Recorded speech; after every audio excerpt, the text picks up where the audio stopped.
Hello guys, welcome back to Quick Guide, and in this video I am going to talk about how can you earn in-app points into Trust Wallet. So without any further ado, let's dive right into this exciting video.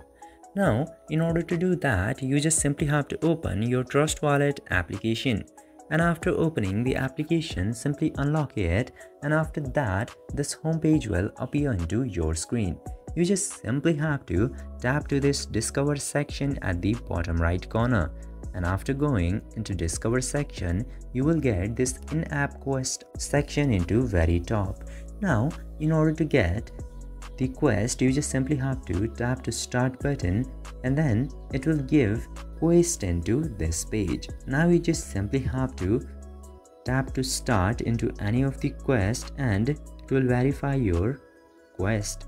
Then after that, you can easily claim the points and complete the quest.